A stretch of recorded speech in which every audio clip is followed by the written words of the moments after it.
On First Things First with Chris Canty.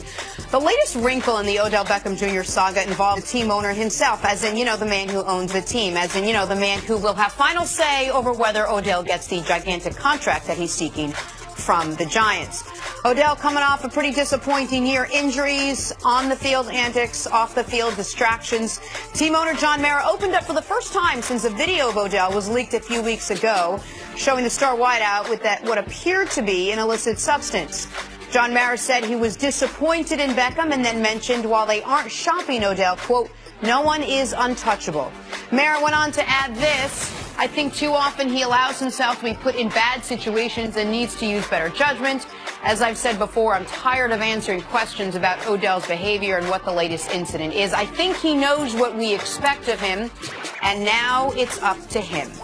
So, Chris Canty, should the Giants really consider dealing Odell Beckham Jr.? You know this team pretty well. Yeah, you know what? We had this conversation on my radio show, shameless plug, Humpty Canty on 98.7 FM here in New York. So good. Where can I buy that radio? Great listen. But we had this conversation last year when the Giants had to make the decision on Odell's fifth-year option. And we were saying, if you're going to give him the fifth-year option, you might as well extend him and get rid of the distraction that is, when are you going to pay Odell a long-term contract extension? And oh, by the way, Nick, you know this, if you pay him sooner, it's going to be cheaper. Right. And now we're seeing Odell, he's asking for around $20 million a year on average annual value on a contract extension. It's probably going to be over $60 million guaranteed based on what we saw from the Mike Evans deal. So that's a lot of money. And when you start talking about Odell embarrassing the owner, and we're not just talking about one instance. You can go back to the boat trip a couple of years ago before the wild card playoff game in Green Bay. You saw what happened in Philadelphia after the touchdown celebration. That was a terrible look, and that made headlines on every back page in New York. So when you have this now, the video come out, and he's positioning himself for trying to get a contract extension, coming off of a season-ending injury against the Chargers at home in the fifth game of the season, it puts a lot of pressure on this Giants organization that has publicly taken the position that Odell will be a Giant for life. So when you keep embarrassing the owner, it's going to be hard for you to get your money if you're Odell Beckham, even though you've given historic production in your first few years in the league. Would you consider trading him?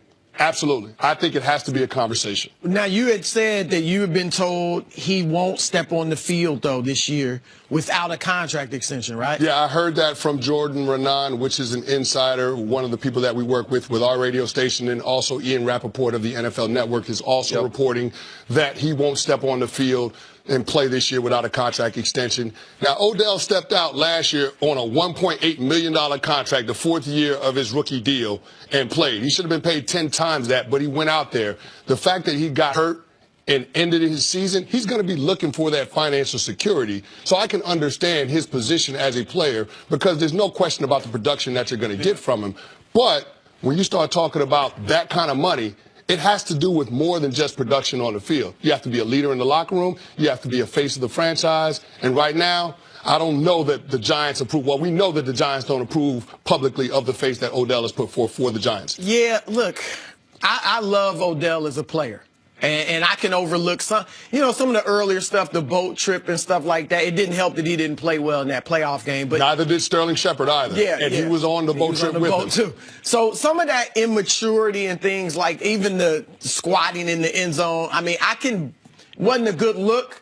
I can brush that off as immaturity. The video, what we think we saw in the video, is more than immaturity. So I have a problem with giving him huge money. You're talking about $60 million right now. I want to see him go out there off the injury, play well, play at your level, and show the maturity and the growth that you're not doing these types of things that end up on the back page. Now, it complicates it if he's not going to play, but I kind of feel like he'd be hurting himself because he's coming off injury. He's already viewed as a problem. And so I think he has to go out there and play well. So if I'm the Giants, I'm probably sitting and waiting and not giving him a deal unless it's something I really like financially, or as you said, unless you put all types of incentives in there. Listen, let me talk about the video for a second, because I didn't care about the boat trip.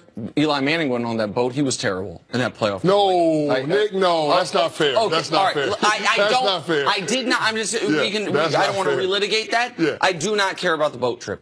I didn't really care about the celebration in the end zone, to be totally honest with you. You can say it's distasteful. I don't really care. Here's the reason the video is in a separate category to a degree. Even though he thought he was in privacy, even though he thought he was, you know what I mean, he wasn't out in public, he was in a hotel room, whatever it is.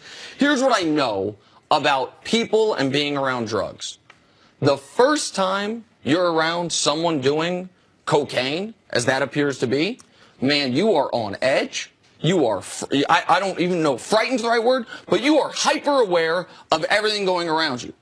You are not nonchalant enough to where someone you're on. If you're just around it, if you're just in a room, I can count on 2 fingers how many times I've been in a room with cocaine, right? With someone doing that. College, right after college. Both times I was scared. Both times I was like, whoa, like where do I need to be here? What's going on? And he wasn't? Well, he was not nonchalant enough that someone could record it and he didn't notice. So like it's like if it is something that is not a part that this was a one-off, had never been in a room like that before, just got unlucky, man, it's logically that doesn't pass for me. So logically I feel like, listen, this guy who's living hard and fast and is around this type of stuff and putting himself in this position to get caught up the way he did, that is concerning. I understand why that would be concerning for the New York Giants. I also believe this. If you're not giving him his contract, you better trade him. Because if you're not giving him his contract, I do think he'll hold out. I do think he will become a legitimate problem. And I think, despite all that, he's earned his contract. He's the most productive wide receiver through 47 games in the history of the league, and he broke his leg playing for you. He has earned the deal. So you got to decide, as an organization, are we comfortable paying him? Because if you're not, then you should trade him. If you are, then you can put in things in the deal to protect yourself. Void the guarantees and the failed drug test. If he takes that, I'll do it. If he takes that, wide receiver, look, he's tremendous. He's arguably the most talented receiver in the league. But I'm going to be honest. I can win without a superstar wide receiver. Look at the top 4 teams in the league this year. New England, they won it without Gronk. Edelman was out this year. Minnesota, I mean, Adam Thielen's not on OBJ's level. You know, Jacksonville. I mean, you can go down the line. And then I can talk about Larry Fitzgerald. How good were they? You know, Calvin Johnson when he was in the league. A.J. Green, they didn't make the playoffs last year. I don't need a superstar wide receiver who's also going to be a distraction. Exactly. I mean, I love him, but if you're going to be a problem and if you demand a certain amount of money, I don't have to treat you like I treat the quarterback in terms of contract. But the truth is the Giants would love to pay him. The Giants would love to have him on the team. He is a phenomenal once-in-a-lifetime wide receiver. But you said it. They don't want the embarrassment. They don't want to have to deal with being at the players, the owner meetings, and having just to deal with this. There's 1,000 other things to talk about. The draft is coming up, and what are they answering questions about? Odell. What are we talking about? A touchdown celebration. Video that surfaced.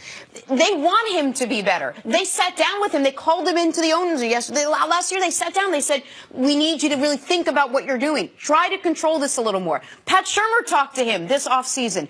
He has been spoken to. This isn't the first time it's come up. He just doesn't seem to either know what the right thing to do is or keep himself out of the situations, because if it was up to the Giants, I'm sure the only thing they want to do is have him there a long time. And see, Jenny, you're absolutely right. The fact that they've already sat down and talked with him and they made those meetings public in terms of having those meetings with him and telling him what the standard was going to be for playing for the Giants. And then you see the video come out this offseason.